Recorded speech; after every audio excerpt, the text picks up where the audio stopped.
makes a specification. He says only food in the mode of goodness, only food that's pure, only food that's produced without violence. That's the only kind of food that I accept. So then when we offer him that kind of food, that becomes spiritualized. It becomes transcendental because we're taking that energy and putting it back into relationship with God. Then we can take the remnants of that offering, of that sacrifice, and that nourishes us spiritually. Because we're always conscious that, oh, this is remnants of food offered to God. It's very nice. Very nice. So in that way, we can spiritualize everything in our lives. We can offer ourselves, our family, our house, our money, our cars, whatever we possess. Like, I don't think of myself as possessing anything except maybe my needs. Everything else was given to me specifically for the purpose of engaging it in God's service. People gave it to me knowing that what I was going to do was take these things and use them to propagate this teaching, this esoteric teaching which comes from Krishna directly. So they knew by giving me these things that they would be engaged in God's service. But I don't think of them as mine. I don't think this is my laptop, this is my clothing, this is my stuff. I think that this is Krishna's stuff, and I'm simply using it to propagate his teaching, his purposes in this world, and to help people reduce their diseased condition, reduce their karma, and get free, get back into the spiritual world. So that's what we're doing. The material disease, the symptoms of the material disease are that we experience karma. We experience unintended consequences to our actions. And every time we do something, we have some specific goal in mind. We go to the store, we buy something, and because we're hungry and we want to eat it.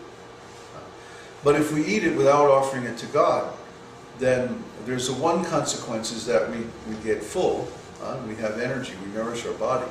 But the other consequence is there's some karma that we have to accept because of that. And we don't know what the result of that is going to be, but generally speaking, it means we have to take another body in this material world.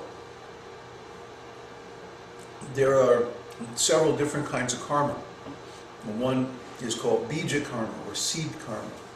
When we do something that creates karma, it's in the form of bija karma.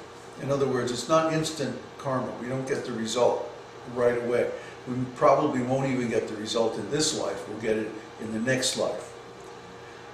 Because, if we were to get the reactions to our karma all at once, it would just be overwhelming. It would be too much.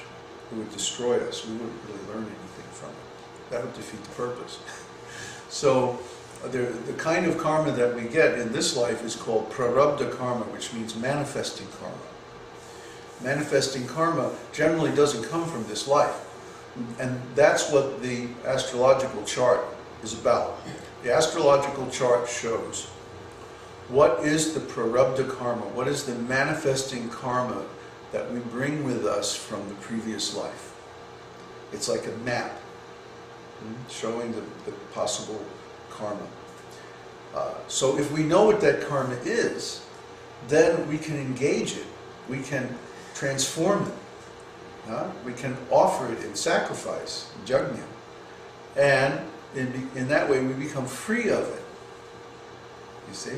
So astrology in the Vedic conception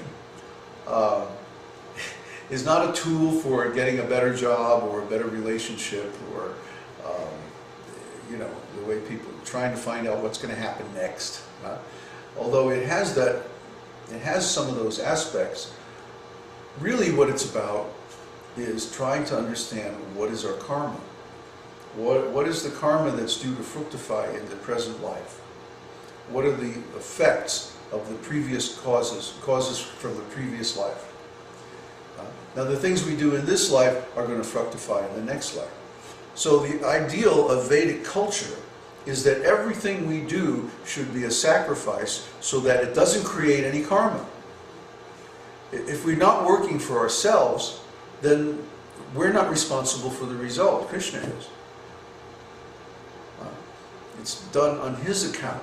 It's not done on our account. Just like if I'm working for a company and I sell something, for the company gets the money. I don't get the money directly. The company may pay my salary. That's a different thing. The transaction that I'm negotiating on behalf of the company, as the representative of the company, means the money goes to the company and they get the result. So when I'm working for Krishna, when I'm representing a representative of Krishna, and I engage somebody in Krishna's service, I don't get the result. Krishna gets the result. Now Krishna is maintaining me. That's like, the person getting the salary from the company. But that's a different thing. That is the relationship between me and Krishna. But my relationship with my students, let's say, for example, is not that they're trying, not that to get them to serve me. I may be the representative of Krishna, but that doesn't mean I'm Krishna. What I'm trying to do is engage them in Krishna's service. And if I'm successful, they will understand the process of sacrifice and be able to perform it independently. Not that we want followers or slaves or robots or, no, we want people who are strong, who are independent, and who understand this process, and then they can do the process independently without further guidance. That's what we want, and that's what we're working toward. Not that we want to create a cult with all kinds of dependent people. Who wants that? It's for less intelligent people. But really intelligent people want to have friends who are strong. Why should I want to make my friends weak? But ordinary religion does that. Ordinary religion tries to make people weak so that they can interpose themselves between the person and God and get the benefits of that person's service and control them directly. No.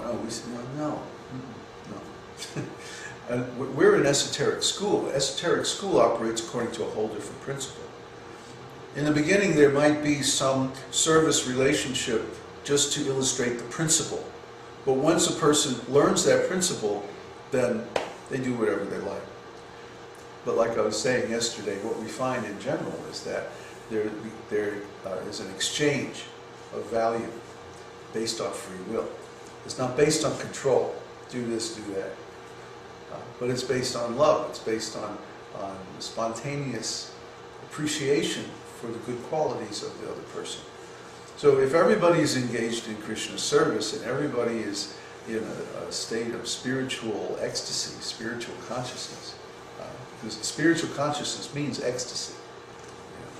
If you're not feeling ecstasy, you haven't got it yet. So, when you feel the chills running up and down your skin and your hair is standing on end and your eyes get really big and tears come spontaneously, then you know you're getting it. Then you know you're getting it. It's not just about knowledge. Although knowledge is necessary. Knowledge is the foundation for this transformation of consciousness we're talking about. What this is really about is love. The transcendental love between the soul and God, between the energy and the source of the energy. It's just like the sunshine is coming from the sun, and the sunshine is turning around and looking at its source and going, "Oh, you're beautiful. This is, you created me. You emanated me. You're my origin. You're the source of all my qualities."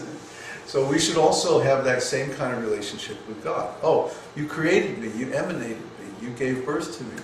You're my father, my mother, my teacher, my lover, my everything. The source of all my qualities. So when we look at God like that, then God reciprocates from within. And we feel this wonderful spiritual ecstasy, which is called bhakti, spiritual love. So the path of bhakti, or devotional exchange of transcendental service,